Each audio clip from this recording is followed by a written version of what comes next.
नमस्कार, पत्रिका संवाद देख रहे हैं आप और मैं हूं आपके साथ रोहित कौशिक। जैसे ही सीबीएसई ने क्लास 12 का रिजल्ट घोषित किया, बच्चों में खुशी की लहर थी। बच्चों की मेहनत रंग लाई और अच्छे परसेंटेज हासिल करने वाले बच्चों ने अपने माता पिता के साथ साथ देश का नाम भी रोशन किया है। आज हमारे साथ सीडी स्कूल के वो बेहतरीन बच्चे मौजूद हैं जिन्होंने बहुत ही अच्छी परसेंटेज जो है वो हासिल की है। उनसे बात करते हैं। सबसे पहले बेटा, आपका नाम क्या है और कितनी परसेंटेज आपकी आई? My name is Madhuri Yadav and I've scored 95% with PCB stream. जी, कितनी मेहनत लगी? दिन में क्या शेड्यूल था आपका? कितनी देर पढ़ते थे और कितना टाइम जो है लगाते थे?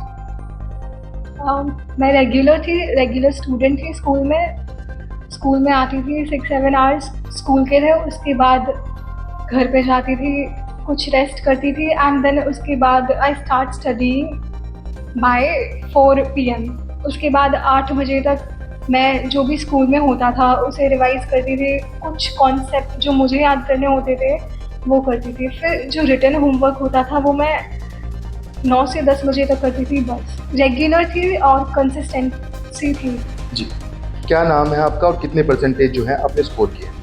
मेरा नाम प्रीति है। मैंने क्लास 12 कॉमर्स में 87.2 परसेंटेज हासिल मार्क्स किए। जी, क्या शेड्यूल था आपका और कितना टाइम जो है स्टडीज में देते थे? मैं रेगुलर थी स्कूल में और 6 to 7 आवर्स मेरे स्कूल में थे। उसके बाद 3 PM से मैं स्टार्ट करती थी पढ़ना, फिर 8 बजे तक पढ़ना था। उसके बाद 8 से 11 बजे तक मेरा रिवाइज़ करना, जो भी स्कूल में आज होमवर्क वगैरह कुछ भी होता था वो 8 to 11 PM तक मैं करती थी। उसके बाद फिर रेगुलर थी स्कूल में। जी, सबसे ज़्यादा स्कूल में किस टीचर ने आपको सपोर्ट किया और स्कूल ने किस तरीके से आपको सपोर्ट किया? So there were specially 2 teachers. एक थी इंग्लिश वाली मैम एंड एक थी केमिस्ट्री वाली मैम।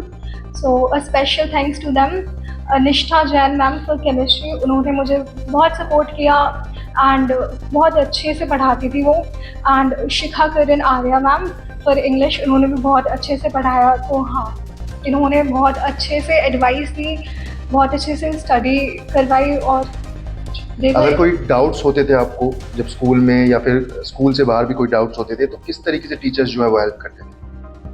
तो अगर मुझे कोई भी डाउट्स होते थे तो सबसे पहले मैं देखती थी कि मेरे कॉन्सेप्ट्स क्लियर हैं कि नहीं हैं।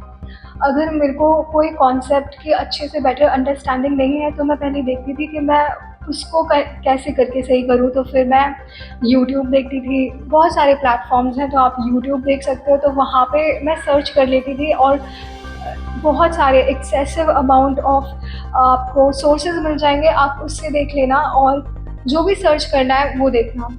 तो और मैं टीचर्स से भी पूछ लेती थी, बहुत हेल्पिंग थी टीचर्स। तो मैं किसी भी टाइम पे मैम से कांटेक्ट कर सकती थी एंड हाँ जी बिल्कुल। देखिए किस तरीके से जो स्टूडेंट्स हैं वो डिजिटल जो है उसका भी फ़ायदा उठाते थे, टेक्नोलॉजी का फ़ायदा उठाते थे, टीचर्स उनको सपोर्ट करती थी। बेटा, आपको प्रिंसिपल मैम की बात करें, डायरेक्टर सर की बात करें तो किस तरीके से स्कूल से सपोर्ट मिला है और सबसे फेवरेट टीचर कौन थे? My favorite teacher is my Preeti ma'am, who support me so much when I will contact them. He contact me anytime and support me so much. Yashpal sir also come in our school to study. और जिस तरीके से जैसे आपका result आया आपने अपने parents को बताई होगी तो उनमें कितनी खुशी थी, वो किस तरीके से आपको सपोर्ट करते? जब मैंने अपने पेरेंट्स को अपना रिज़ल्ट बताया वो बहुत खुश थे और उन्होंने बहुत ही अच्छे से मेरे को क्या कोई गिफ्ट भी पेरेंट्स ने आपको दिया? अभी कहा है कि अभी मिल जाएगा 2-3 दिन में उन्होंने।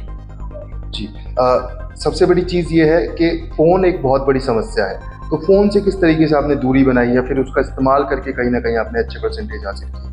फ़ोन का तो मेरी लाइफ में जब अब तक भी कोई मतलब कि है ही नहीं। बस पेरेंट्स सिर्फ मेरे को पढ़ाई के लिए ही फ़ोन देते हैं। ना ही मेरे फ़ोन में इंस्टाग्राम वगैरह कुछ नहीं है, only WhatsApp to contact my teachers and friends and YouTube वगैरह सब। जी बिल्कुल। यही सेम सवाल आपसे रहेगा कि फ़ोन का किस तरीके से आपने फ़ायदा उठाया या उससे दूरी बनाई, अच्छे परसेंटेज हासिल करके? अच्छा, तो परसेंटेज मेरे अच्छे आए हैं एंड इसके पीछे behind is all my parents blessings and उन्होंने मुझे बहुत सपोर्ट किया है, टच वुड। एंड फ़ोन में मेरी मम्मी मुझे फ़ोन देती थी एंड वो हमेशा मॉनिटर करती थी कि मैं क्या देख रही हूँ। मतलब वो मुझे पढ़ाई समझाती थी, जो चीज़ मुझे समझ नहीं आती थी, टेंशन होती थी या स्ट्रेस होता था, तो मेरे मम्मी और पापा बहुत ही करेजियस थे, उन्होंने मुझे बहुत अच्छे से गाइड किया, तो मुझे कभी इतनी टेंशन हुई नहीं।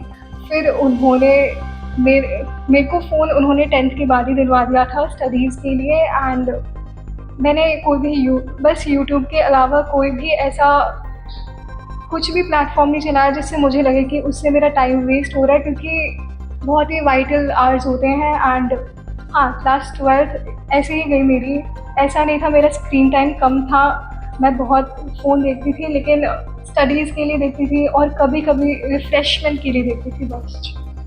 उन बच्चों को क्या मैसेज देंगे जो कहीं ना कहीं निराश है या फिर अच्छे परसेंटेज जो है हासिल नहीं करते?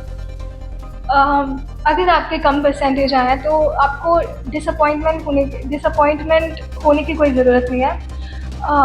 आप अभी अभी आपने अच्छा नहीं किया, ये तो 12th क्लास का रिज़ल्ट है, आगे और चीज़ें होंगी, उनमें बहुत अच्छे से करना एंड जो भी काउंट होता है वो आपके एफ़र्ट्स होता है। अगर आपने 100% एफ़र्ट्स डाले थे तो आपको पता है कि आप कहाँ पे गलत हो गए हो, तो उसमें आपको निराश होने की कोई बात नहीं है। एंड जी बिल्कुल, देखिए किस तरीके से एक पॉजिटिव एनर्जी और एक पॉजिटिव सोच के साथ बच्चे जो हैं क्लास 12th में जो है उन्होंने परसेंटेज हासिल की। साथ ही अब उन बच्चों से जानते भी हैं कि उनका एम क्या है। आपका फ्यूचर में क्या एम है, क्या बनना चाहते हैं?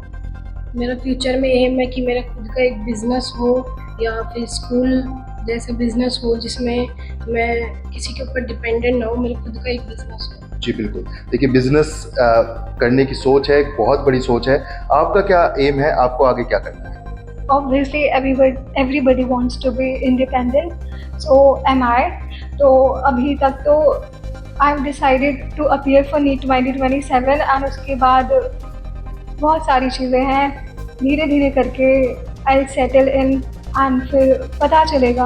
हाँ जी बिल्कुल, देखिए बच्चों की सपने हैं, बच्चों की सोच है और वो सोच जो है सीडी स्कूल किस तरीके से आगे बढ़ाता है, किस तरीके से बच्चों को जो है फ्यूचर रेडी करता है और अच्छी परसेंटेज अच्छी स्टडीज़ के लिए बच्चों को मोटिवेट करता है, जिससे स्कूल का नाम होता है, पेरेंट्स का नाम होता है, साथ ही देश का नाम भी रोशन होता है। ऐसी ही तमाम जानकारी और खबरों के लिए देखते रहें पत्रिका संवाद।